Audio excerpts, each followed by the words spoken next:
महाराज की जय। श्री स्वामी जी महाराज की जय। ओम सन्नो मित्रः शन्वरुणः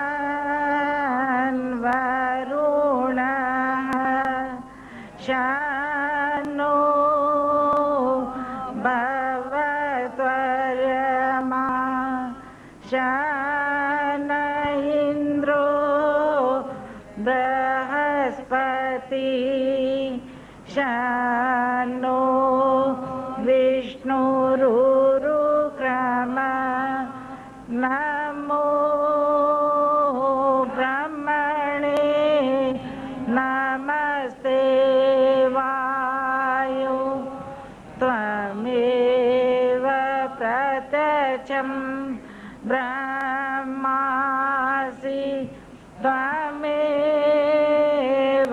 प्रत्यक्षं ब्रह्म वदिष्यामि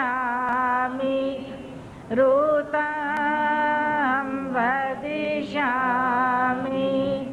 सत्यं वदिष्यामि तन्मामवतु तद्वक्तारमवतु अवतु माम् अवतु वक्तारम् ॐ शान्ति शान्ति शान्ति। ॐ भद्रं कर्णेभिः शृणुयाम देवाः भद्रं पश्येमाक्षभिर्यजत्राः स्थिरैरङ्गैः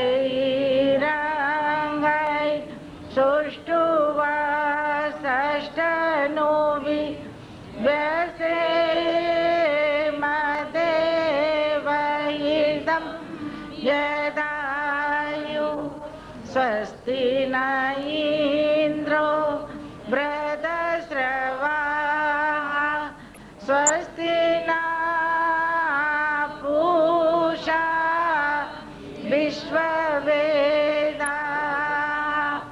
स्वस्ति नस्तार्क्ष्यो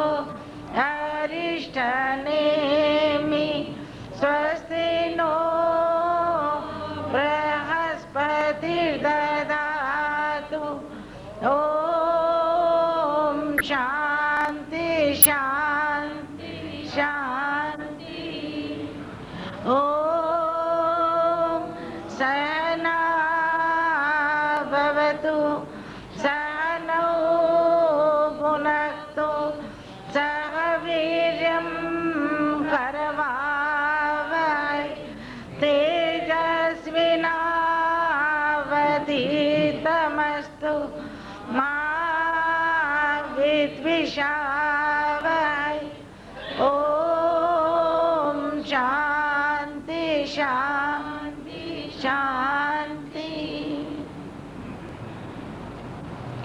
हरि ओम।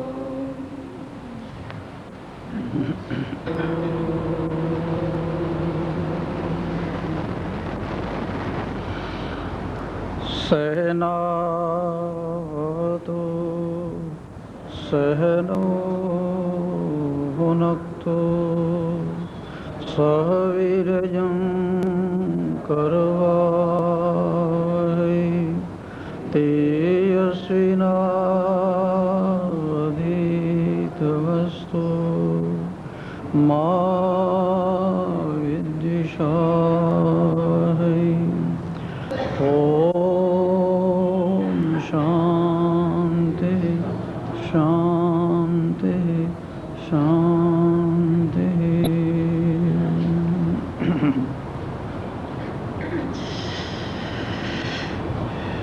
श्रीमद् भगवद गीता का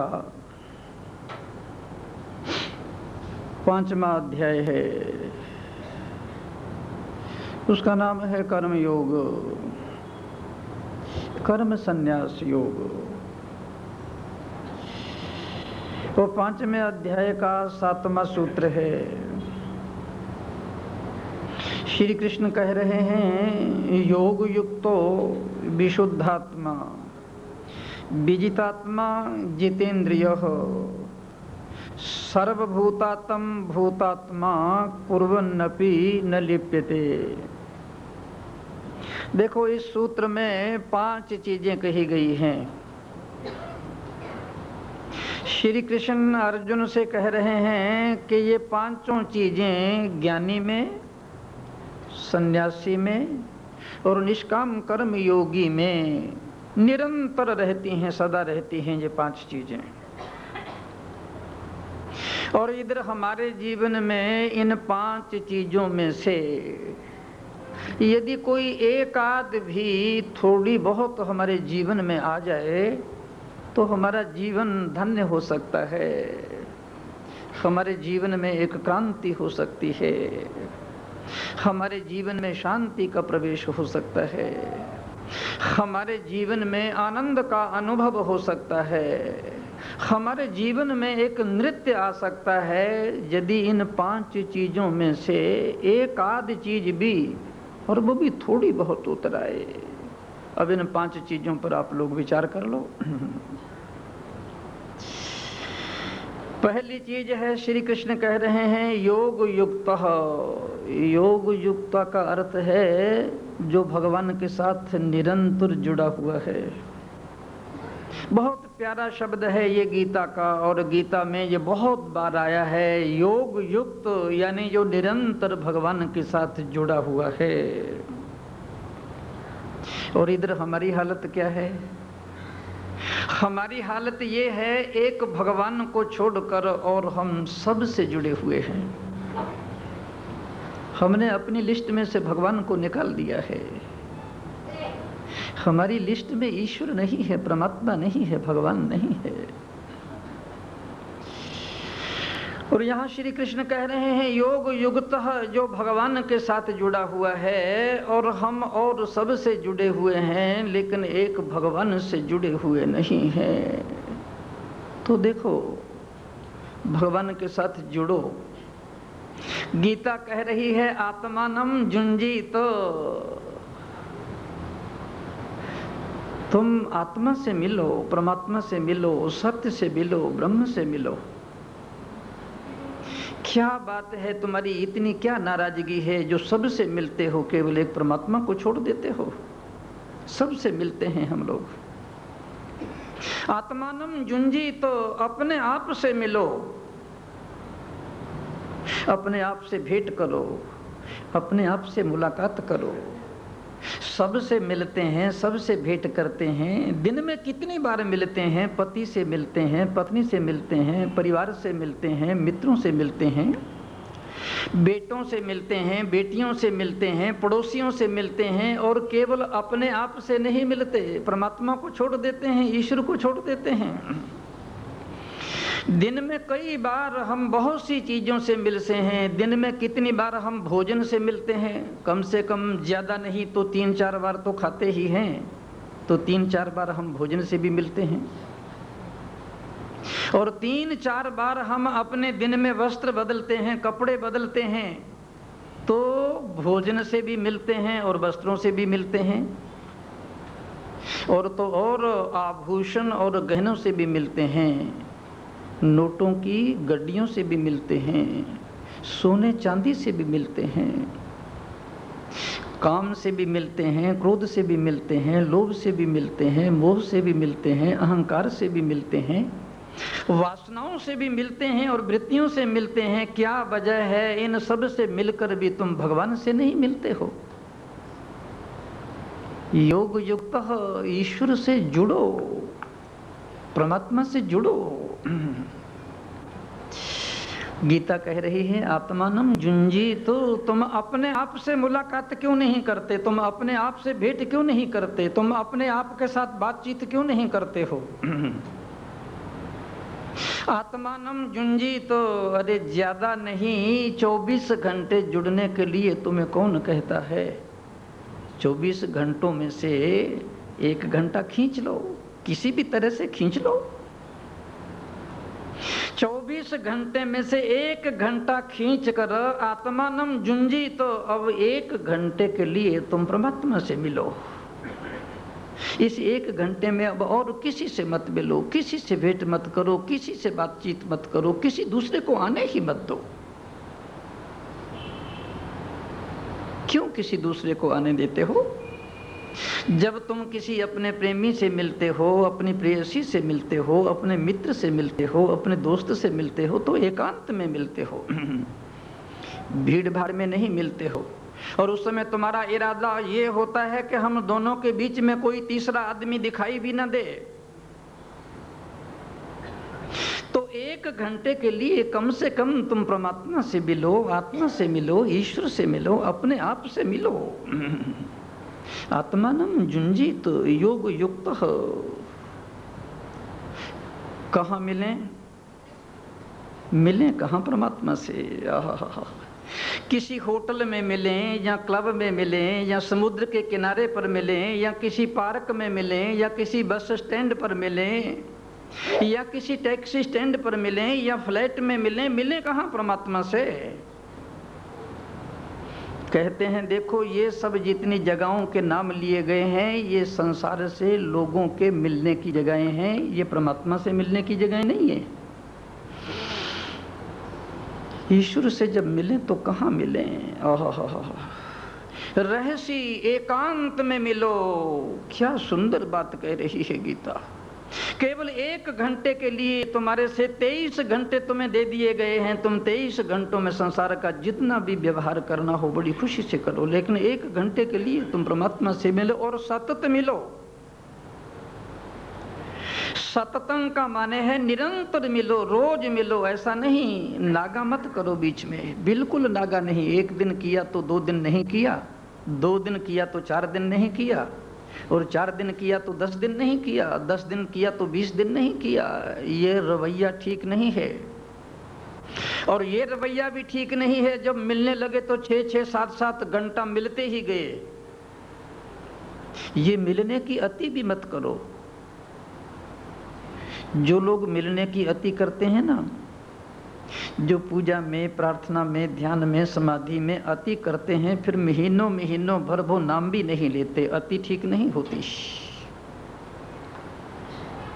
सततम निरंतर मिलो, बिल्कुल रोज मिलो, कभी भी नागा मत करो। और रहसी जब मिलना हो तो एकांत में मिलो। कैसा एकांत महाराज? भीतर का एकांत भी और बाहर का एकांत भी। बंबई में बाहर का एकांत मिलना बहुत कठिन है, कोई प्रवाह नहीं।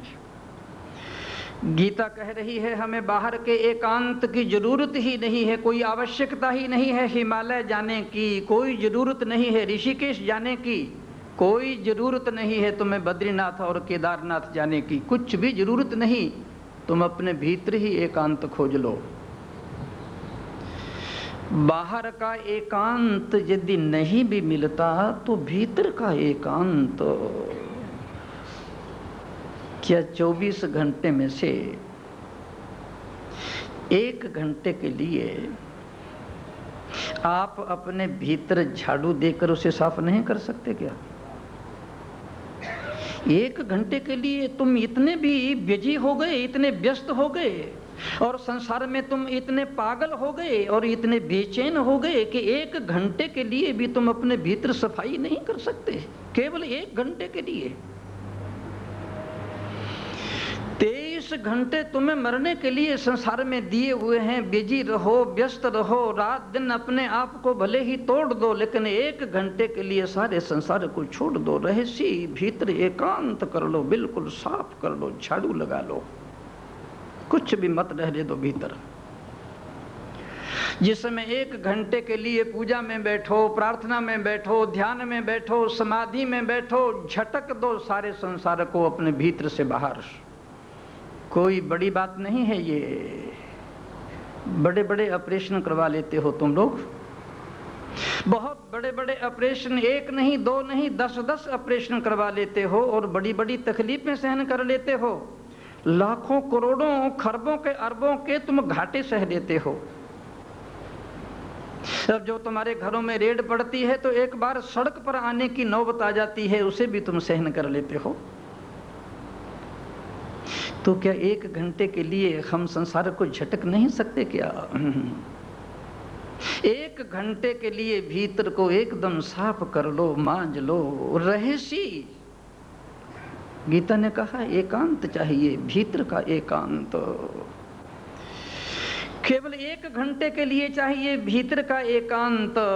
एक छोटी सी घटना स्मरण आ रही है मुझे। ऋषिकेश में एक छोटी सी पहाड़ी पर बहुत दिन पहले की बात है, एक महात्मा रहते थे, स्वामी सच्चिदानंद जी। छोटी सी पहाड़ी के ऊपर उनकी एक छोटी सी कुटिया थी। किसी बहुत बड़ी यूनिवर्सिटी का प्रोफेसर, दर्शन शास्त्र का प्रोफेसर, फिलॉसफी का प्रोफेसर, वो कहीं घूमता घुमाता हरिद्वार में चला गया, ऋषिकेश में चला गया।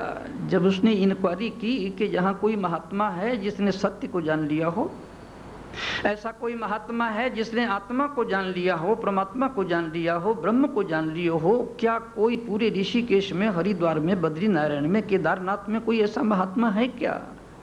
लोगों ने कहा है, क्यों नहीं है।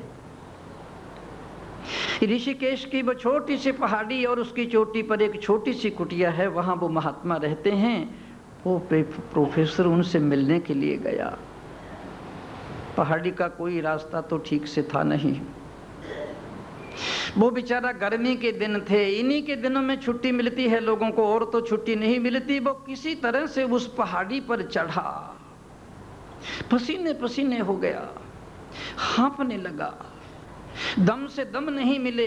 किसी तरीके से उस पहाड़ी की छोटी सी चोटी पर चढ़ा और महात्मा कुटिया में बैठे हुए थे। उन्हें जाके नमस्कार किया, प्रणाम किया और बैठते ही कहने लगा, मुझे आत्मा की खोज है, परमात्मा की खोज है। महात्मा से कहने लगा, सत्य किसे कहते हैं, आत्मा किसे कहते हैं, परमात्मा किसे कहते हैं, धर्म किसे कहते हैं। महात्मा ने कहा, थोड़ा ठहरो, थोड़ा सुस्ताओ, थोड़ा धैर्य रखो, ये पसीना आया है, इस पसीने को सुखा लो। तुम्हारा दम चढ़ा है, थोड़ा सांस ले लो, थोड़ा विश्राम कर लो, उसके बाद फिर हम बात करेंगे आत्मा और परमात्मा की। फिर उस महात्मा ने कहा, तुम थक गए हो, पसीना आया हुआ है, दम चढ़ा हुआ है, होश में नहीं हो, गर्मी के दिन हैं, मैं तब तक तुम्हारे लिए एक चाय का कप बना करके लाता हूँ, तुम चाय का कप पी लो, और हो सकता है चाय का कप पीते पीते ही जो प्रश्न तुमने पूछे हैं उसका जवाब तुमको मिल जाए।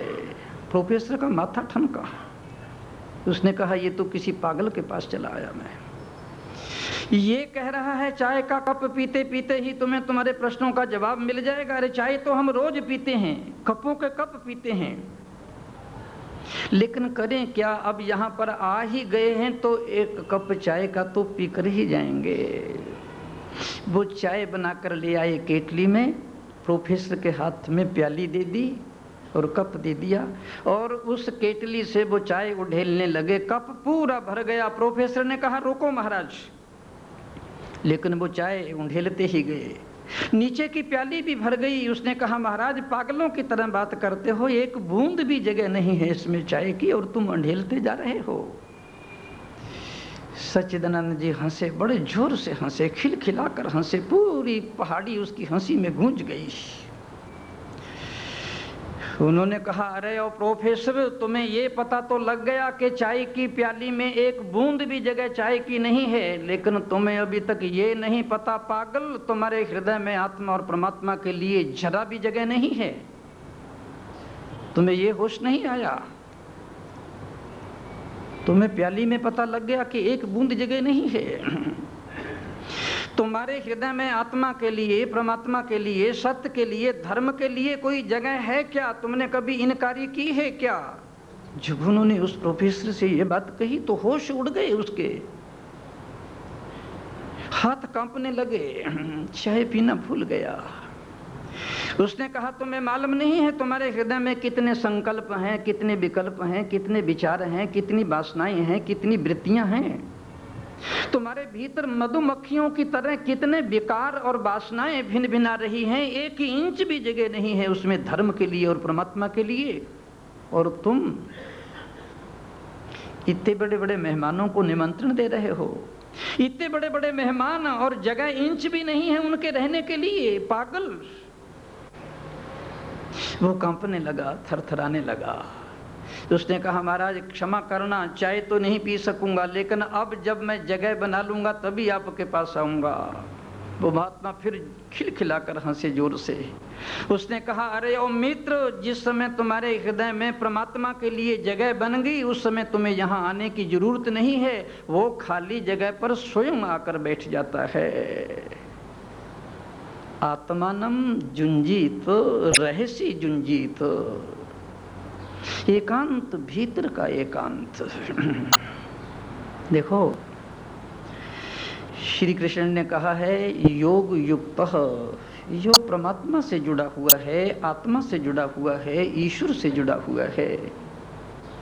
24 घंटे जुड़ने के लिए तुम्हें कहता कौन है?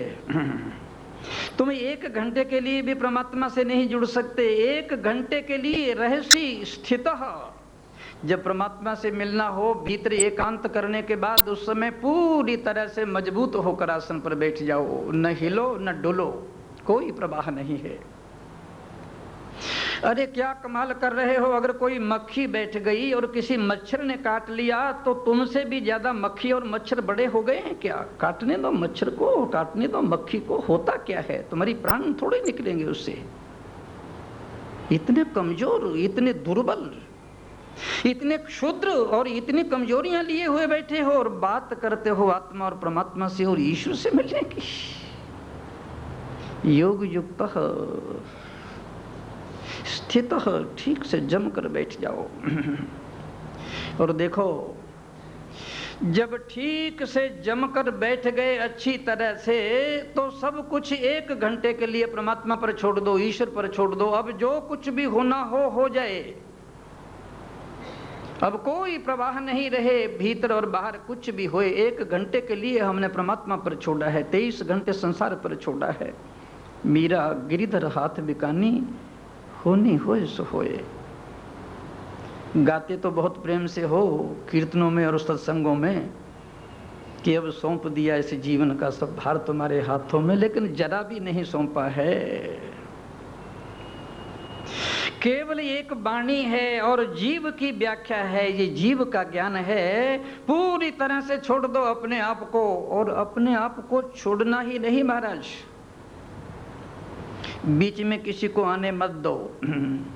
मन को भी बीच में क्यों आने देते हो? मन को भी एक किनारे पर हटा दो, उसको कहो हटो, तुम शरारत करोगे। जहां मन बीच में आया वो तुम्हें ना प्रार्थना करने देगा, ना पूजा करने देगा, ना ध्यान करने देगा। इसको बीच में से हटा दो, एकदम हटा दो बीच में से कि गेट आउट, जाओ बाहर जाओ। 1 घंटे के लिए किसी दूसरे को बीच में आने ही मत दो। ना कोई विचार, ना कोई वृत्ति, ना कोई वासना। अगर मन बीच में आ गया तो निश्चित ही तुम्हें प्रार्थना नहीं करने देगा, तुम्हें पूजा नहीं करने देगा, तुम्हें ध्यान में नहीं बैठने देगा, तुम्हें समाधि में नहीं जाने देगा, तुम्हें सत्संग नहीं सुनने देगा। ये तो महाराज गनीमत समझो कि मैं इतना करंट फेंक रहा हूँ आप और लोगों पर, इतनी बिजली फेंक रहा हूँ जो आप मेरी बात को सुन रहे हो। नहीं, यहाँ बैठे हुए लोग किसी की बात सुनेंगे? बंबई के लोग दूसरों की बात सुनेंगे? इतने बिजी, इतने व्यस्त। ठीक ही कहते हैं लोग कि महाराज मन तो हमारा पीछा छोड़ता ही नहीं है, ना दिन को छोड़ता है ना रात को छोड़ता है। दिन में हमारे विचार चलते हैं और रात्रि को स्वप्न चलते हैं। ये सारा मन का ही खेल तो चल रहा है। दिन में विचार चलें और रात्रि को स्वप्न चलें। ये मन पूरी तरह से हमारे पूरे शरीर पर छाया हुआ है, ऐसे याद रखना। ये हमारे जितने भी शास्त्र हैं यही बात कहते हैं। मन का ही तो राज्य चल रहा है। हमारे पूरे शरीर पर मन छा गया है, हमारे पूरे प्राणों पर मन छा गया है, हमारी पूरी आत्मा के ऊपर मन छा गया है। आपने कभी अमर बेल को देखा होगा? हमारे ऋषि बड़े बुद्धिमान थे। एक पेड़ के ऊपर एक बेल होती है जो पूरे पेड़ के ऊपर छा जाती है, उसके जड़ कोई भी नहीं होती, लेकिन वो पेड़ को पंगु बना देती है। ठीक ही उसे अमर बेल कहा है। वो अमर बेल पूरे वृक्ष और पूरे पेड़ के रस को चूसती रहती है, बिल्कुल उसे निकम्मा कर देती है, न तो उसको मरने देती है न ठीक से उसे जीने देती है। ये मन हमारा अमर बेल की तरह है महाराज।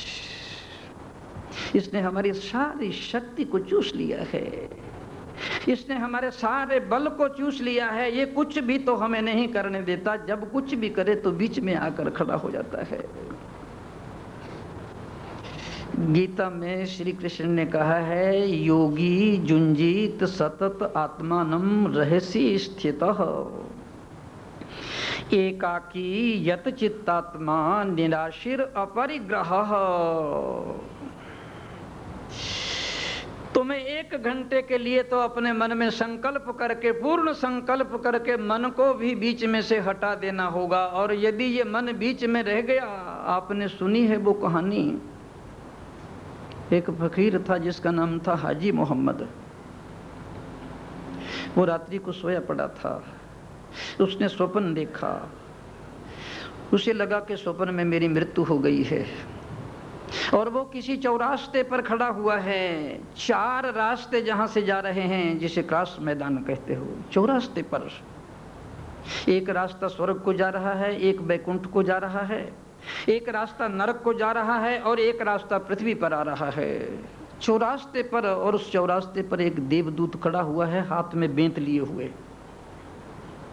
जो लोग वहां जाते हैं उनके कर्मों का हिसाब करके ही वो उन रास्तों पर उन्हें पहुंचाता है। अब ये हाजी मोहम्मद ने तो 5 बार तो नमाज पढ़ी थी और 60 बार पैदल इसने हज की यात्रा किया था। ये तो सीधा स्वर्ग के रास्ते की ओर बढ़ने लगा। तो दीवदूत ने कहा, रुको, थमो, आगे मत जाओ। हाजी मोहम्मद ने कहा, शायद तुम्हारे कान में मेरी चर्चा पहुंची नहीं है, शायद तुम्हें पता नहीं है मैं प्रेमपुरी से आ रहा हूं। अरे राम, मेरा नाम खुशहाल है। हाय हाय हाय, मेरा नाम चिमन भाई है। मैं 30 वर्षों से प्रेम कुटी में रहता हूं और सत्संग सुना रहा हूं और सारी योजना कर रहा हूं। अभी तक तुम्हें खबर नहीं पहुंची, तुम्हारे कान में भनक नहीं आई है। देवदूत ने कहा, ये बैंत देखते हो, रुक जाओ वहीं पर, नहीं तो सीधी बैंत तुम्हारी पीठ पर आएगी, रुको यहीं पर। उसने कहा, अरे भाई 60 बार मैंने पैदल हज की यात्रा किया है, कैसे रोक रहे हो मुझे? उसने कहा, उसका जो पुण्य था वो सारा का सारा नष्ट हो चुका तुम्हारा। 60,000 तुमने पैदल हज की यात्रा किया, और 60 बार और 60,000 बार जनता में खड़े होकर छाती पीट कर हाथ उठाकर तुमने कहा, मैं हाजी मोहम्मद। अरे ओ हाजी मोहम्मद, उसका जो मान था, जो सम्मान था, जो पुण्य था, वो तूने पृथ्वी पर ही लूट लिया। अब स्वर्ग में जाने के लिए तुम्हारे पास कुछ भी नहीं रहा। और कुछ किया है क्या तुमने? उसने कहा, 5 बार निश्चित ही मैंने नियमित रूप से बिना नागा किए हुए नमाज पढ़ी है। उसने कहा, वो भी नष्ट हो गई तुम्हारी, उसका पुण्य भी तुमने ले लिया। वो कैसे? उसने कहा, तुम्हें मालूम नहीं है, जब तुम मस्जिद में नमाज पढ़ने के लिए जाते थे और बाहर तुम्हारे भक्तों की अपार भीड़ खड़ी रहती थी, तुम्हारी दृष्टि नमाज पढ़ते समय भगवान पर नहीं थी, तुम्हारी दृष्टि अपने सेवकों पर थी।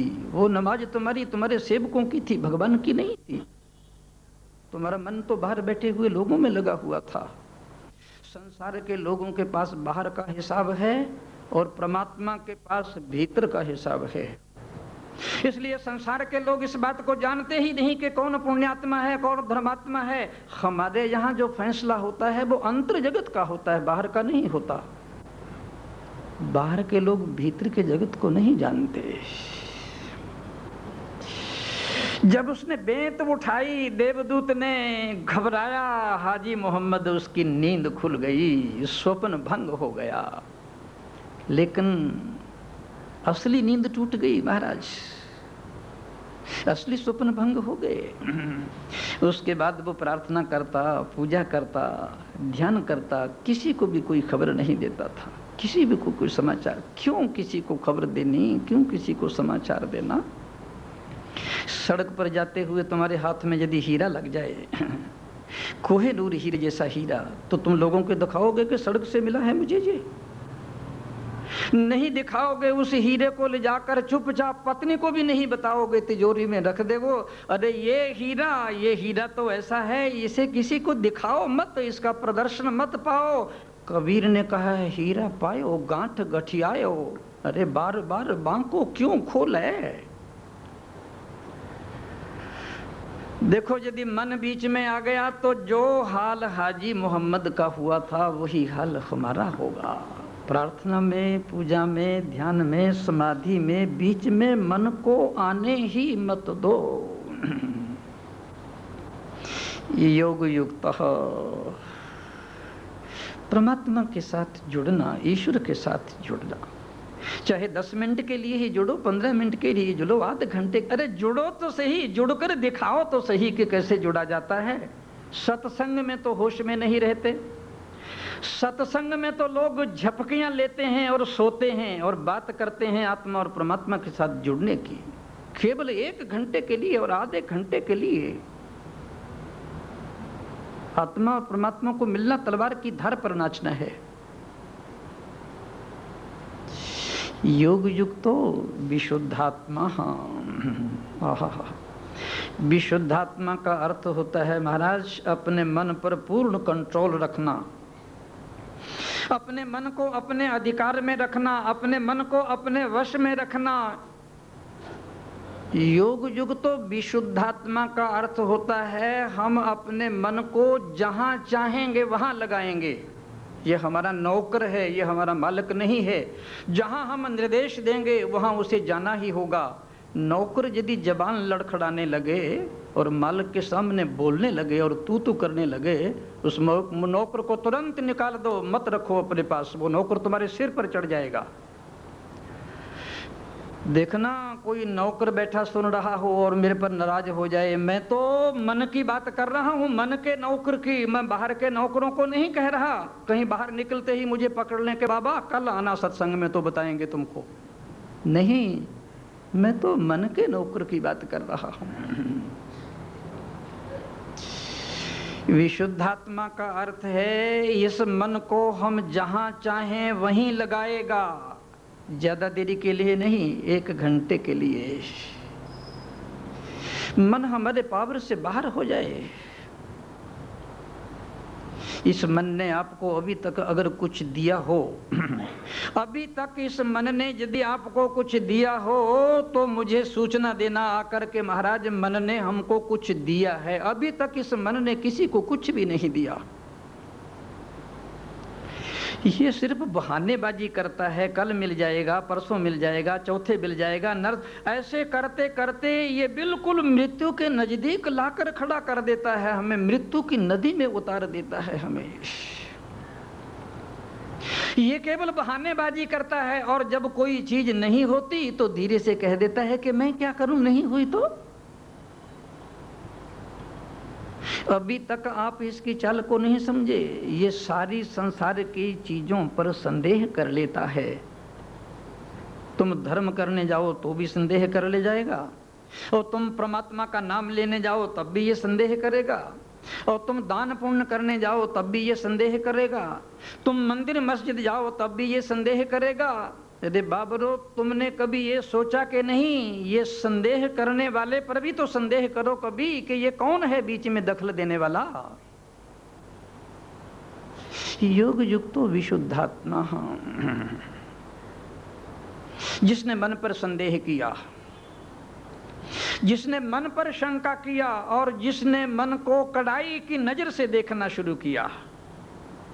योग युक्तो विशुद्धात्मा और विजितात्मा। विजितात्मा का अर्थ है जिसका अंतःकरण पवित्र हो। अंतःकरण पवित्रता की तो बात ही नहीं उठती कभी।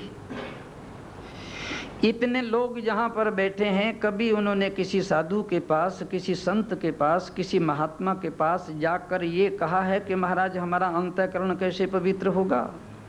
कभी कहा है क्या? मेरे पास तो किसी ने नहीं कहा अभी तक। जब भी वो आते हैं हमारे पास तो ये कहते हैं कि महाराज भगवान के दर्शन कब होंगे, ये कहते हैं कि महाराज ज्ञान कब होगा, समाधि कब लगेगी, ध्यान कब लगेगा, अरे महाराज हमें मोक्ष कब मिलेगी, मुक्ति कब मिलेगी। ये क्वेश्चन तो करते हैं, लेकिन एक भी आकर ये नहीं कहता कि हमारा अंतःकरण पवित्र कैसे होगा। हाय हाय हाय। इसका मतलब जानते हो क्या हुआ? इसका मतलब ये हुआ कि हमारे अंतःकरण में चाहे कितना कूड़ा, कितना कचरा, कितना गंद भरा रहे, उसकी हमें परवाह नहीं, पर हमें ज्ञान हो जाए, हमें भक्ति मिल जाए, हमें मोक्ष मिल जाए। और रात दिन रामायण में पढ़ते हो कि निर्मल मन जन सो मोहि पावा, मोहि कपट छल छिद्र न भावा। मर्यादा पुरुषोत्तम भगवान राम कहते हैं, कृष्ण ने तो बड़ी कड़ी निगाहें रख ली महाराज। कृष्ण की शर्तें राम से ज्यादा कड़ी हैं। भगवान कृष्ण ने तो कहा मन दे दो मुझे, मय्येव मना आधत्त सो मयि बुद्धि निवेशय। राम ने कहा मुझे क्या करना है, तुम्हारा मन लेकर रखो अपने मन को अपने पास, लेकिन उसको थोड़ा पवित्र कर लो, स्वच्छ कर लो, साफ कर लो। निर्मल मन जन सो मोहि पावा, मोहि कपट छल छिद्र न भावा। हा हा हा। देखो अंतःकरण पवित्रता की बात यह है कि मन इतना सरल हो जाए, इतना सहज हो जाए, इतना स्वाभाविक हो जाए। जो आदमी सरल है, सहज है, स्वाभाविक है, जिसके हृदय में कोई छल नहीं है, कोई कपट नहीं है, कोई धोखा नहीं है, कोई बेईमानी नहीं है, और किसी भी प्रकार का कोई भी भेदभाव नहीं है, छोटे बच्चे की तरह सरल सहज। अंतःकरण पवित्रता की बात यही है, असहज मत हो, सहज हो जाओ। स्वामी रामकृष्ण परमहंस थे ना, ओहो, इतने सरल, इतने सहज, इतने स्वाभाविक। ओहो, जब उनका जीवन चरित्र पढ़ते हैं, जब उनकी आत्मकथाएं पढ़ते हैं तो रोम रोम खिल जाता है। सांस सांस में एक संगीत बजने लगता है, एक स्वर लहरी लहराने लगती है। स्वामी रामकृष्ण परमहंस प्रवचन कर रहे थे बैठे हुए, और बड़ी भीड़ जमी हुई थी और धीरे धीरे बोल रहे थे। इतने में कोई आदमी आया, उसने रामकृष्ण परमहंस का कहीं चित्र खींच लिया था और उसको बहुत बढ़िया फोटो फ्रेम करके उन्होंने रामकृष्ण परमहंस के आगे रख दिया, भेंट कर दिया। और रामकृष्ण परमहंस ने तो प्रवचन बंद कर दिया, आप चित्र को देखने लगे। सारे लोग हैरान हो गए, आश्चर्य में आ गए कि परमहंस देव ये क्या कर रहे हो। वो चित्र को लिया उन्होंने, फिर चित्र पर माला पहनाई, चंदन लगाया, फिर धूप जलाई, फिर आरती किया। अरे, और फिर घुटने टेके, मस्तक झुकाया। बीच में से किसी सेवक ने, जो प्रेमपुरी का बहुत होशियार आदमी था, उसने उठ के कर देखा, महाराज संभलो जरा, ये चित्र आपका है, ये चित्र किसी दूसरे का नहीं है। रामकृष्ण परमहंस ने कहा, मैं अच्छी तरह से जानता हूं कि मेरा ही चित्र है। फिर उन्होंने अपना चित्र उठाया, सिर पर रख करके नाचने लगे। लोगों ने कहा, लोग तो कहते थे कि रामकृष्ण परमहंस पागल हैं, लेकिन आज बिल्कुल सही हो गया कि ये बिल्कुल ही पागल हैं। नहीं महाराज, जो सरल होता है, जो सहज होता है, जो स्वाभाविक होता है, उसी को लोग पागल कहते हैं। होशियार आदमी को कोई पागल कहेगा क्या? रामकृष्ण परमहंस ने उस चित्र को अपने सब सेवकों को दिखाया कि देखो मेरे इस चित्र को, तुम्हें केवल मेरा चित्र दिखाई दे रहा है, मेरा चेहरा दिखाई दे रहा है, मेरी आकृति दिखाई दे रही है। मैं जिसे प्रणाम कर रहा था, जिसे नमस्कार कर रहा था, जिसके सामने मैं घुटने टेक रहा था, तुम्हें मालूम नहीं ये चित्र किसी कलाकार ने उस समय खींचा है जब मैं गहरी समाधि में बैठा हुआ था। इसमें मेरी शक्ल ही नहीं आई, सूरत ही नहीं आई, इस चित्र में आत्मा का चित्र आ गया है, परमात्मा का चित्र आ गया है, मैं उसके सामने झुक रहा था। आहा, योग युक्तो विशुद्धात्मा विजितात्मा। विजितात्मा का अर्थ है जो सरल है, जो सहज है, जो स्वाभाविक है, जिसमें कोई भी छल छिद्र नहीं। लखनऊ में एक सूफी फकीर रहता था गोमती के किनारे पर। छोटी सी झोपड़ी थी उसकी, भिक्षा पात्र भी नहीं था उसके पास, पानी पीने के लिए बर्तन भी नहीं था उसके पास। 24 घंटे में वो एक बार भिक्षा मांगने के लिए जाता था, लेकिन बड़े बड़े नवाब और बड़े बड़े करोड़पति और बड़े बड़े अरबपति उसके चरणों में आकर झुकते थे, उसके पांव की धूली को उठाकर अपने मस्तक पर लगाते थे। अरबपति और करोड़पति। उन लोगों ने कहा, महाराज यदि आपको कोई इतराज ना हो तो यहाँ एक पेटी रख दें, बड़े बड़े लोग आते हैं, धनपति आते हैं, साहूकार आते हैं, इस पेटी में उनको जो कुछ देना लेना होगा डाल देंगे, फिर 6 महीने वर्ष के बाद उसमें से रुपए निकाल लिया करेंगे और किसी अच्छे काम में लगा दिया करेंगे, अगर आपको कोई इतराज ना हो। सूफी फकीर ने कहा, मुझे क्या इतराज है, मुझे क्या लेना देना है, जो तुम्हारी मर्जी हो करो। उन नवाबों ने और धनियों ने वहां पर एक पेटी रख दिया। बड़े बड़े लोग आते और पेटी में सोना डालते, चांदी डालते, हीरे जवाहरात डालते, वर्ष के बाद करोड़ों रुपए निकलते उस पेटी में से। होली के दिन आ गए महाराज। होली के दिनों में सारे लोग पागल हो जाते हैं, चाहे स्त्री हो चाहे पुरुष हो। मुझे समझ में नहीं आता कि इतने पागल क्यों हो जाते हैं लोग उस समय। अरे मैंने बड़े बड़े बूढ़ों को ऐसी गंदी गंदी गालियां बकते हुए देखा है जिसकी सीमा नहीं। होली के दिनों में लोग पागल हो जाते हैं। कुछ मन चले नवयुवकों ने सोचा कि कुछ रुपए चाहिए, कुछ पैसे चाहिए।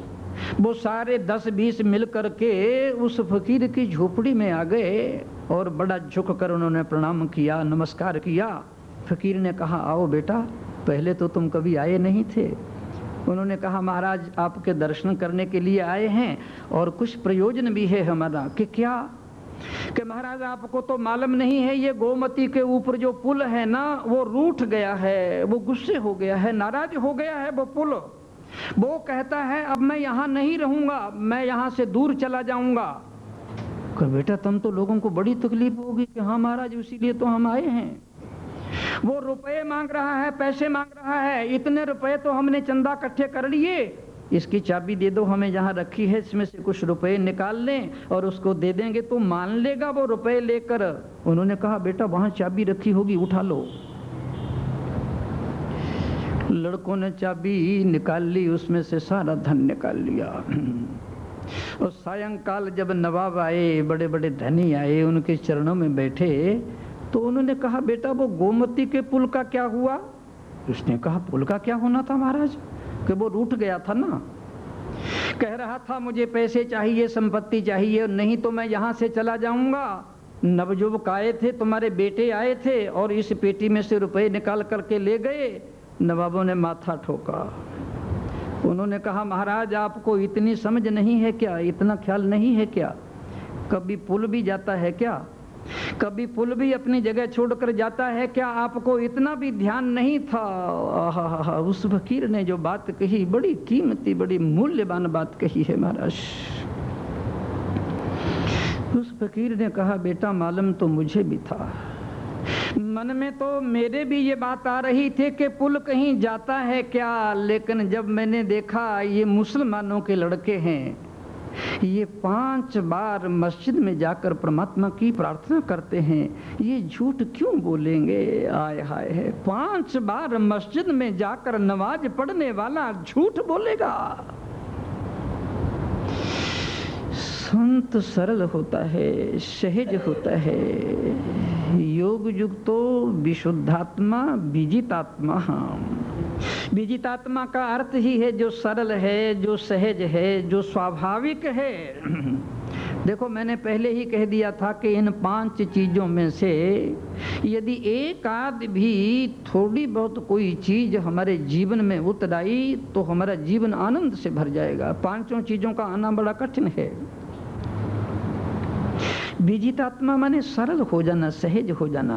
आपने कभी बच्चे को देखा है कि बच्चा जब घर में नाराज हो जाता है, गुस्से हो जाता है, तो उसका चेहरा देखा कभी आपने?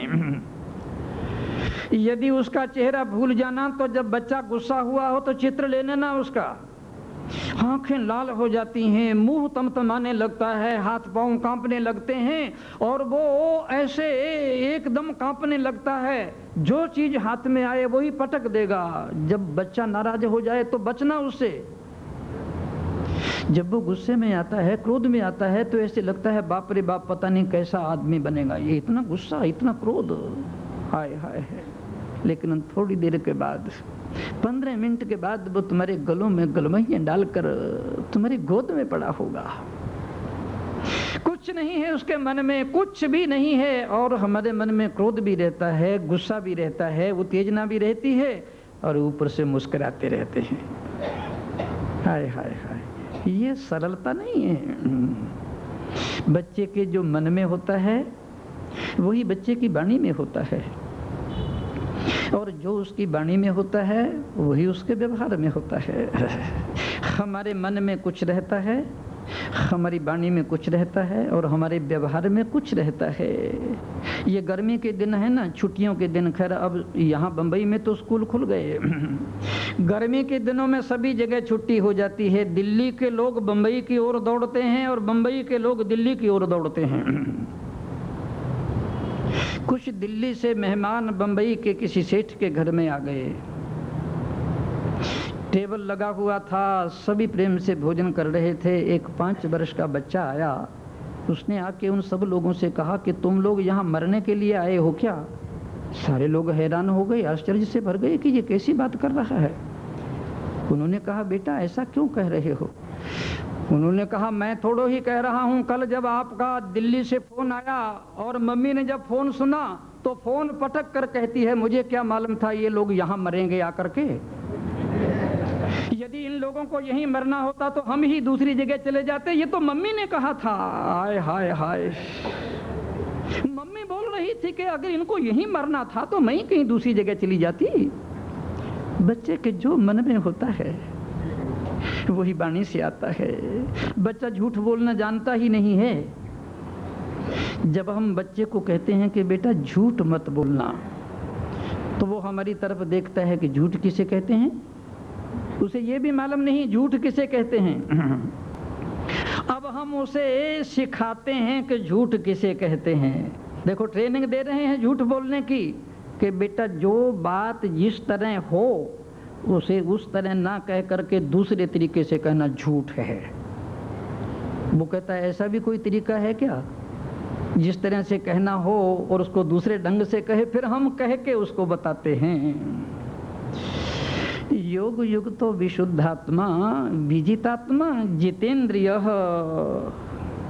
जितेंद्रिय का अर्थ है महाराज, ठीक अच्छी तरह से समझ लो, जिसके अपनी इंद्रियां काबू में हैं। जिसके अपनी इंद्रियां काबू में नहीं है उसका भी कोई जीवन है क्या? आंख जो चाहे देखने लगे और कान जो चाहे सुनने लगे, नाक जो चाहे सूंघने लगे और जीभ जो चाहे बोल दे और जो चाहे खा ले, और हाथ जिस पर चाहे उस पर उठ जाएं और पांव जहां पर चले जाएं, ये कोई जीवन है क्या? जहां जहां ये नौकर हमें चलाएं वहां वहां हम चले जाएं। आपको मालूम नहीं है, मुंह में जो आया वही बोल दिया। इसीलिए तो घरों में लड़ाई होती है, झगड़ा होता है, दंगा होता है, फसाद होता है। हमारी वाणी पर ही, हमारी जीभ पर ही हमें कंट्रोल नहीं है। घरों में 90% लड़ाइयाँ इसी से होती हैं, याद रखना आप। जो मन में आया और जो वाणी पर आया उसको तटाक से बोल दिया, और जो खाने का मन हुआ, कहीं सुगंधी आई नाक में पकौड़ों की, उसी ओर पांव चले जाते हैं। जो आया वही बोल दिया और जो सामने आया वही खा लिया। श्री कृष्ण कहते हैं नहीं अर्जुन, जितेंद्रिय इंद्रियों पर कंट्रोल होना चाहिए। देखो, जब बोलना हो तो थोड़ा होश से बोलना, संभल करके बोलना, विवेक से बोलना, विचार करके बोलना। ये देख लेना कि इसका रिजल्ट क्या होगा, इसका नतीजा क्या होगा, इसका परिणाम क्या होगा। आपको मालूम है वाणी के चमत्कार कितने हैं। इधर 3-4 वर्ष हो गए, मैं दिल्ली से बंबई आ रहा था। राजधानी में मेरी टिकट थी एसीसी स्लीपर में। मैं पहले ही आकर जमकर बैठ गया था। जब मैं वहाँ बैठ गया तो कुली आया, इतना बड़ा खोखा और इतना बड़ा सामान लेकर उसने मेरे सामने रख दिया। मैंने कहा, अरे ओ मित्र, ये क्या कर रहे हो? इतनी बड़ी यात्रा है, मैं क्या करूँगा? ना हाथ हिला सकूँगा ना पाँव, इसको कहीं दूसरी जगह रखो। कुली ने कहा, महाराज इसमें मेरा दोष नहीं है, एक बहुत बड़े परिवार की महिला है, ये उसका सामान है। अरे मैंने महिला है तो मुझे फांसी पर टांगना है क्या? उसने कहा, महाराज अभी आती ही होगी वो। मैं बिल्कुल तैयार होकर बैठा था कि जब भी वो आएगी मैं कहूँगा सामान जा तो अपनी सीट पर रखो और या उधर रखो, मुझे फांसी पर थोड़ो ही चढ़ना है, न हिल सकूँ न डुल सकूँ। महाराज वो महिला जैसे ही आई, लपक कर उसने कहा, स्वामी जी धन्यवाद, हमारे तो पुण्य उदय हो गए, हमारी तो किस्मत जाग गई, आपके दर्शन। अरे राम राम, इतनी यात्रा ही सफल हो गई। पाँव में झुक गई और फल रख दिया। मैं तो ठंडा हो गया बर्फ की तरह। फिर उसने कहा, महाराज ये सामान पड़ा है, इससे आपको तकलीफ होती होगी। मैंने कहा, बिल्कुल तकलीफ नहीं, पड़ी रहने दो बेटी इसको यहीं पर। सारी रास्ते में तंग आया, सारी रास्ते में दुखी आया, लेकिन उसकी जरा सी मीठी वाणी ने कमाल करके दिखा दिया। हाय हाय हाय, ये तो मेरे जीवन की घटना है। श्री कृष्ण अर्जुन से कह रहे हैं, योग युक्तो विशुद्धात्मा विजितात्मा जितेंद्रिय। इंद्रियों पर भी कंट्रोल होना चाहिए, पूरी इंद्रियों पर कंट्रोल, पूरी सावधानी होनी चाहिए हमारे मन में। और सर्वभूतात्म भूतात्मा, जहां तक हो सके मन में ये महसूस करना कि जैसे हमारे मन में किसी के कहने से दुख होता है, क्लेश होता है, कष्ट होता है, वैसे ही तुम जब दूसरे को कहोगे तो उसको भी दुख होगा, उसको भी क्लेश होगा, उसको भी कष्ट होगा। इस बात को क्यों भूल जाते हो? यदि हमसे कोई अपराध हो जाए और हम किसी महकमे में जाकर सामने खड़े हो जाएं, तो हमारे मन में होता है कि हमारे अपराध को ये क्षमा कर दे तो बहुत अच्छी बात है, ठीक ही है। और जब कोई दूसरा अपराधी होकर तुम्हारे सामने आता है तो तुम जज बन के बैठ जाते हो। तौलने के 2 तराजू नहीं, एक ही तराजू पर दूसरे को भी तोलो और अपने को भी तोलो। सर्वभूतात्म भूतात्मा, तुम इस बात को महसूस करो, इस बात को जानो। यदि इस बात को नहीं जानोगे तो काम नहीं चलेगा।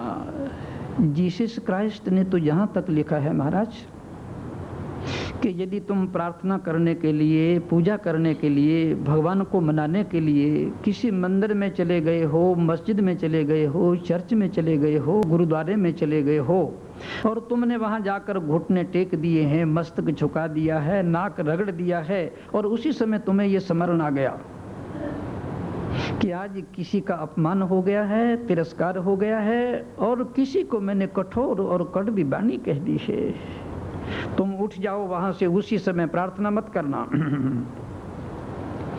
पहले जाकर उस आदमी से क्षमा मांग लेना और उसके बाद जब तुम प्रार्थना करोगे तभी परमात्मा तुम्हारी प्रार्थना को स्वीकार करेगा, वरना करेगा ही नहीं।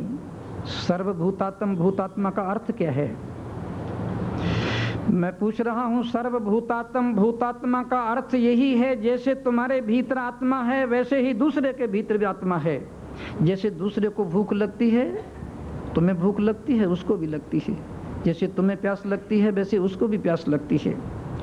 जैसे तुम्हारे मन में बेचैनी रहती है, व्याकुलता रहती है कि कोई मेरी प्रशंसा करे, कोई मेरी बड़ाई करे, कोई कहे क्या सौंदर्य है तुम्हारा, क्या संगीत है तुम्हारा, क्या सुगंधी है तुम्हारी, क्या वाणी है तुम्हारी, क्या व्यवहार है तुम्हारा। अरे तुम तो इस लोक के हो ही नहीं, तुम तो किसी दूसरे लोक के हो। आहा, हमारे कान इसको सुनना चाहते हैं महाराज, बार बार सुनना चाहते हैं और फिर तुम इतने कंजूस हो जाते हो दूसरे के हृदय में तुम्हारे लिए सम्मान भी होता है, इज्जत भी होता है, लेकिन तुम्हारी जीभ काठ पकड़ लेती है। तुम बिल्कुल ये कहना नहीं चाहते कि तुम भी ऐसे हो। यदि बंबई के लोग नाराज ना हो तो सास दूसरे की बहू की तो स्तुति करती है कि क्या लड़की आई है, कमाल हो गया, और अपने घर में कहती है कि मेरे घर में तो ऐसी बहू आ गई, राम राम मर ही गए। और उसकी सास को जाकर के पूछो जिसकी वो बड़ाई कर रही है, जिसकी वो बड़ाई कर रही है, जरा उसकी सास को तो जाकर पूछो। देखो, याद रखो इस बात को, फिर दोहरा दूं सूत्र को। योग युक्तो विशुद्धात्मा विजितात्मा जितेंद्रिय और सर्वभूतात्म भूतात्मा, अगर ये 5 चीजें हैं, कुर्बन नपि न लिप्यते है।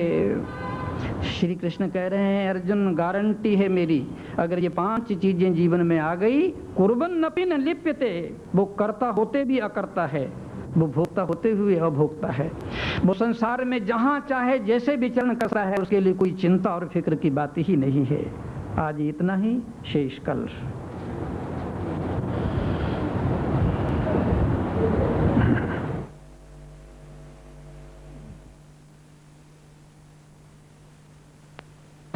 सर्वस्मा अन्यस्मा सर्वस्मा अंतर करो अयम आत्मा, यही है परम प्रेमास्पद उमा जन्म जदल संतान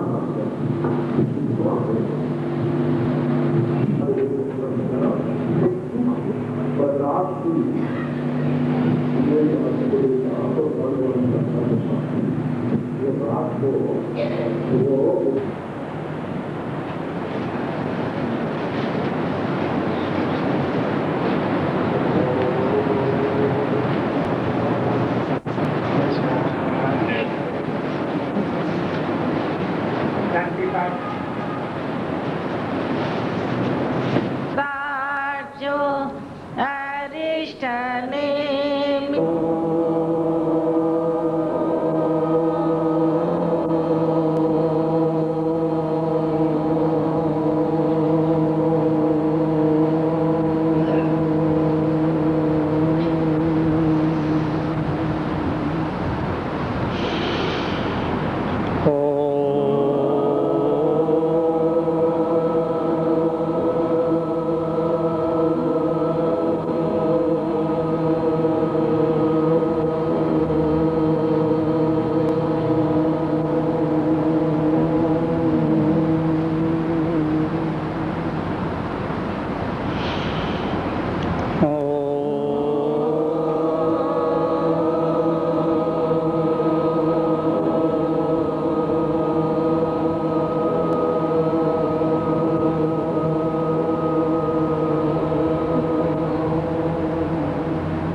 सहनावतु सहनो भुनक्तु सह वीर्यं करवावहै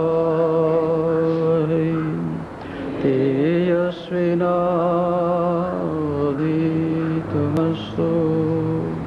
मा विद्विषावहै। शांति शांति शांति।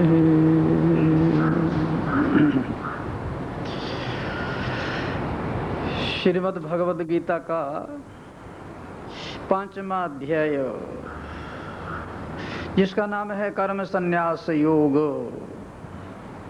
और श्लोक हैं 8 और 9। गीता में उच्चारण करने में सबसे ज्यादा कठिन श्लोक हैं ये। नैव किंचित करोमीति युक्तो मन्येत तत्त्ववित् पश्यन् शृण्वन् स्पृशन् जिघ्रन् अनश्नन् स्वपन् श्वसन् प्रलपन् गृह्णन् उन्मिषन् मिषन्नपि इंद्रियाणि इंद्रियार्थेषु वर्तन्तः इति धारयन्। ध्यान से सुनना। इसमें ज्ञानी के लक्षण हैं। सन्यासी के लक्षण हैं, इसमें गुणातीत के लक्षण हैं, इसमें स्थित प्रज्ञ के लक्षण हैं। श्री कृष्ण अर्जुन से कह रहे हैं नैव किंचित करोमीति युक्तो मन्येत तत्त्ववित्। जो तत्त्ववित् होता है, देखो तत्त्ववित् कहते हैं उसको जिसने आत्मा का साक्षात्कार कर लिया हो, जिसने परमात्मा का साक्षात्कार कर लिया हो और जिसने ब्रह्म का साक्षात्कार कर लिया हो। साक्षात्कार की बात कह रहे हैं, प्रत्यक्ष जिसने कर लिया हो अनुभव जीवन में, उसको कहते हैं तत्त्ववित्। श्री कृष्ण कह रहे हैं अर्जुन तत्त्ववित्। और दूसरी बात की ओर ध्यान दिला रहा हूं, यहाँ श्री कृष्ण कहते हैं जिसने आत्मा का परमात्मा का सत्य का साक्षात्कार कर लिया हो, यानी जिसने आत्मा को परमात्मा को सत्य को ब्रह्म को जान लिया हो। इसे ध्यान से सुनना आप लोगों, जानना और बात है और मानना और बात है, दोनों में बड़ा अंतर है और बहुत बड़ा फर्क है। मानना कहते हैं उसे, आप किसी सत्संग में गए, आप किसी कथा में गए और आपने किसी का प्रवचन सुना, जैसे यहाँ सुन ही रहे हैं, वहां आपने आत्मा की बात सुनी, परमात्मा की बात सुनी, ब्रह्म की बात सुनी, सत्य की बात सुनी, सब सुना, आपने सुन लिया और सुन करके फिर आपने याद भी कर लिया और कंठ भी कर लिया और फिर सुनकर आपने अपनी कॉपी में नोट भी कर लिया। और फिर वो जो सुना सुनाया है आपका, पढ़ा पढ़ाया है आपका, 2, 4, 10 आदमियों के सामने आपको उसको आपने उसको दोहरा भी दिया है और कह भी दिया है। आइए पधारिए।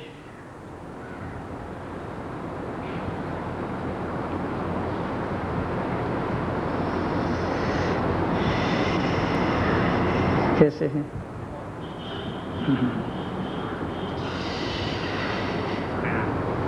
श्री कृष्ण कह रहे हैं अर्जुन को, जिसने तत्व को जान लिया है, तत्ववेता नैव किंचित करोमीति युक्तो मन्येत तत्त्ववित्। आपने सुन लिया, आपने पढ़ लिया, आपने रट लिया, आपने याद कर लिया और आपने अपनी कॉपी में नोट कर लिया और 2, 4, 10, 20 आदमियों को आपने दोहरा भी दिया। इसको कहते हैं मानना। आपने इसे मान लिया है लेकिन अभी जाना नहीं है। मानना और बात है और जानना और बात है। जो कुछ आपने सुना है और जो कुछ आपने पढ़ा है और जो कुछ आपने अपनी कॉपी में नोट किया है, उसे जीवन में उतार लेने का नाम है जानना। बहुत बड़ा अंतर है। जानने में और मानने में बहुत बड़ा अंतर है, मामूली अंतर नहीं। जानना होता है जीवन में उतारना और मानना होता है बस सुन लिया, यानी मानना है जीव का ज्ञान और जानना है जीवन का ज्ञान। नैव किंचित करोमीति युक्तो मन्येत तत्त्ववित्। श्री कृष्ण कह रहे हैं अर्जुन, तत्त्ववित् जो है उसके जीवन में आत्मा का, परमात्मा का, ब्रह्म का साक्षात्कार होता है। कबीर की पंडितों से यही तो लड़ाई थी। कबीर का जो पंडितों के साथ झगड़ा था, जो लड़ाई थी, और कबीर का जो रात दिन बड़े बड़े पंडितों से तू मैं होता था, वो यही तो जानने की और मानने की ही तो लड़ाई थी। बस कबीर उनको जब ये कहता था कि तुम कहते हो कागज लेखी और मैं कहता हूँ आंखन देखी ही। कबीर कहता था तुम पढ़ी पढ़ाई बात कहते हो, लिखी लिखाई बात कहते हो, तुम ग्रंथों में सुनी सुनाई बात कहते हो, लेकिन कबीर उसे कहता है जो उसके जीवन में उतरी हुई बात है। जानने में और मानने में बड़ा अंतर है महाराज। सूत्र बड़ा प्यारा है, बहुत ही गहराई लिए हुए सूत्र है जो श्री कृष्ण अर्जुन से कह रहे हैं। नैव किंचित करोमीति। जो ब्रह्म ज्ञानी होता है, सही माने में जो सच्चा सन्यासी होता है, ये कहता है कि मैं कुछ भी नहीं करता, नैव किंचित करोमीति, वो कहीं भी करता नहीं बनता, वो सब जगह अकर्ता ही रहता है, कर्ता बनता ही नहीं। और जो गृहस्थ होता है या अज्ञानी होता है वो सब जगह कर्ता बनता है। बस इतना सा भेद है और इतना सा अंतर है, ब्रह्म ज्ञानी और सन्यासी अकर्ता रहता है, गृहस्थ और अज्ञानी सब जगह कर्ता बनता है। मेरी पत्नी, मेरा पति, मेरा परिवार, मेरे मित्र, मेरे दोस्त, मेरा धन, मेरी संपत्ति, मेरी जमीन, मेरी जायदाद, मेरा पद, मेरी प्रतिष्ठा, सब जगह मैं और मेरा। इतना ही नहीं, मेरा मंदिर, मेरी मस्जिद, मेरा चर्च, मेरा गुरुद्वारा, मेरा तीर्थ, मेरा धर्म, मेरा धर्म ग्रंथ, मेरा गुरु और मेरा गुरु मंत्र, सब जगह मैं और मेरा। नाराज मत हो जाना। इतना ही नहीं, वो ये कहता है मेरा जप, मेरा तप, मेरा पाठ, मेरी पूजा, मेरा ध्यान, मेरी समाधि, सब जगह मैं और मेरा। 2 कौड़ी की हो गई चीज महाराज, मट्टी बन गई। जहां आदमी करता हुआ किसी भी चीज के आगे, वहां उसका कोई मूल्य नहीं रह जाता, कोई कीमत नहीं रह जाती। और जो ज्ञानी है वो कहीं भी करता नहीं बनता, अकर्ता रहता है। देखो, जहां हमें कर्ता बनना चाहिए, यदि वहां हम कर्ता बन भी जाएं तो कोई नुकसान नहीं है। जहां कर्ता बनने की जरूरत है, आवश्यकता है और जरूरी है कि जहां कर्ता बनना चाहिए, और वहां यदि आप कर्ता बन गए तो कोई हर्ज नहीं है।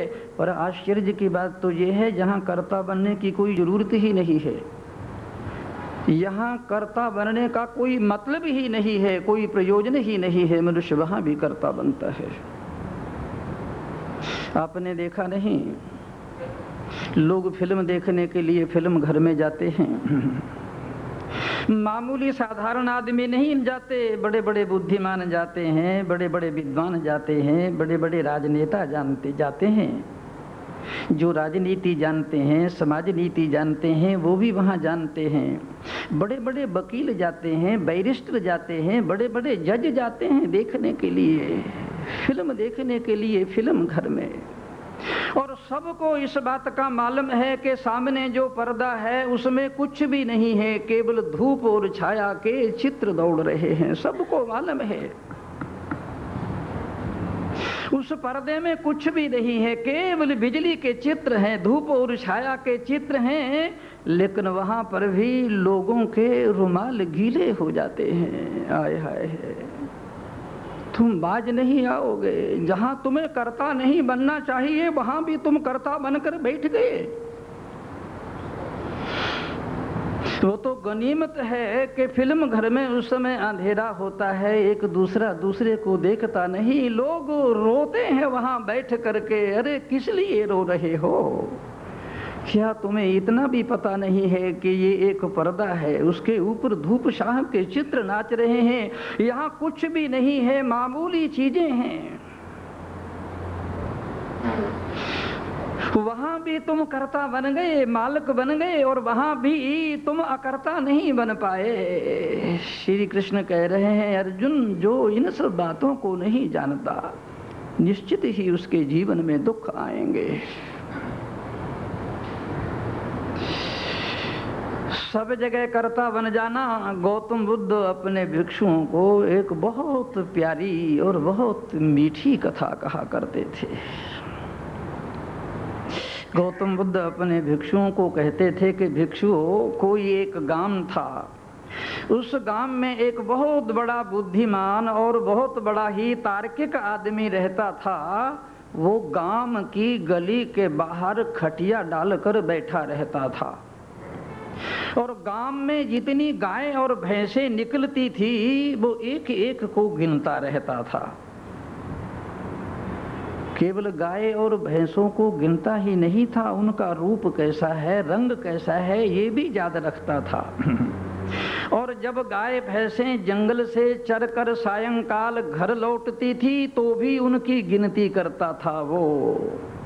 तो किसी आदमी ने उससे पूछा कि इसमें भाई तुम्हारी गाय भैंसें कितनी कहें? उसने कहा एक भी नहीं है। कहीं वो गांव के बाहर बैठने वाला कोई प्रेमपुरी का सत्संगी तो नहीं है? जरा झांक कर देख लेना। उसने कहा मेरी तो उसमें कोई भी गाय भैंस नहीं है। ठीक, फिर इन गाय भैंसों का दूध तुम्हें मिलता है? अरे दूध, मैं तो कभी एक बूंद भी दूध नहीं मिली। उसने कहा ओ पागल, फिर तू व्यर्थ की माथा पच्ची क्यों कर रहा है? किसे तुमने कर्ता बनाया? अरे किसे तुमने मालिक बनाया? तुम बेटा गाय भैंसों को गिन रहा है, रूप रंग देख रहा है, तू खामखा कर्ता बना हुआ है। तुझे कर्ता बनने की यहाँ जरूरत ही क्या है? ठीक यही मनुष्य का हाल है, ठीक यही बिल्कुल सेम मनुष्य का ये हाल है। जहां उसे कर्ता बनना चाहिए वहां यदि वो कर्ता बने तो बहुत अच्छी बात है, परंतु जहां उसे कर्ता नहीं बनना चाहिए वो वहां कर्ता क्यों बनता है? लेकिन ज्ञानी नैव किंचित करोमीति, ज्ञानी कहीं करता नहीं बनता। हरा ज्ञानी सब कुछ करता है, आंख से देखता है, कान से सुनता है, नाक से सूंघता है, जीभ से बोलता है और खाता है, हाथ से काम करता है, पांव से चलता है, मन से चिंतन करता है, बुद्धि से तर्क वितर्क करता है। इस सूत्र में पढ़ लेना घर में जाकर, नख से चोटी तक जितनी भी इंद्रियां हैं हमारी, भीतर की और बाहर की, जो कर्मेंद्रियां हैं या ज्ञान इंद्रियां हैं, सबका इस्तेमाल करता है ज्ञानी। एक भी इंद्रिय को छोड़ता नहीं है। ध्यान से देखना इस सूत्र को, बड़ा प्यारा सूत्र है। सब इंद्रियों का इस्तेमाल करता है और फिर भी वो डंके की चोट से कहता है कि मैं करता नहीं हूं, मैं अकर्ता हूं। लेकिन सावधान रहना इस बात को, आजकल मामूली से मामूली आदमी, गया बीता भी आदमी, 2 कौड़ी का आदमी भी आज ये भाषा बोलने लगता है कि मैं सब कुछ करते हुए भी नहीं करता। इससे भी सावधान रहने की जरूरत है। ये वही आदमी और वही ज्ञानी और वही सन्यासी बोल सकता है जिसमें ना काम हो, ना क्रोध हो, ना लोभ हो, ना मोह हो, ना अहंकार हो, ना राग हो, ना द्वेष हो, जिसमें ये कुछ भी ना हो। ये भाषा उसकी है महाराज। नैव किंचित करोमि इति जुगतो मन्ये तो तत्तुवित्। अष्टावक्र ने जनक से कहा था, ज्ञानी का लक्षण जब अष्टावक्र जनक से कहने लगे, बड़ी सुंदर बात कही, व्यवहारे पी शांत भी। अरे ओ जनक, जो ज्ञानी होता है, गुणातीत होता है, योगी होता है, वो व्यवहार में भी शांत रहता है, व्यवहार में भी कर्ता नहीं बनता। व्यवहार में आदमी निश्चित ही कर्ता बन जाता है, आपको मालूम नहीं? जब व्यवहार आता है तो उसे कर्ता बनना ही पड़ता है, और जब आदमी कर्ता बन गया तो शांत नहीं रह सकता। इस बात को भी याद रखना। कहाँ कर्ता बना वहाँ वो अशांत हुआ, वहाँ वो बेचैन हुआ, वहाँ व्याकुल हुआ, वहाँ वो तनाव से भरा और वहाँ उसे ब्लड प्रेशर हुआ। और यहाँ जनक, अष्टावक्र जनक से कह रहे हैं, ज्ञानी व्यवहारे पी शांत भी, व्यवहार में भी वो शांत रहता है। क्यों? कि वो कर्ता नहीं बनता। और हम तो पूजा में, प्रार्थना में, ध्यान में, समाधि में भी शांत नहीं रहते, वो व्यवहार में भी शांत रहता है। हम तो जब पूजा करते हैं, प्रार्थना करते हैं, ध्यान करते हैं, समाधि लगाते हैं, उस समय भी हम कर्ता ही बने हुए हैं। इसलिए अष्टावक्र ने जनक से कहा, व्यवहारे पी शांत धीहि। देखो, पंजाब में एक महात्मा थे जिनका नाम था स्वामी भक्तराम जी। एक नदी के किनारे मिट्टी के ढेर पर पीपल के पेड़ के नीचे उनकी एक छोटी सी कुटिया थी। दूर दूर के गांव वाले लोग उन्हें आत्मा मानते थे, परमात्मा मानते थे, ईश्वर मानते थे। एक दिन गांव के लोग उनके लिए भोजन लेकर गए। जब उन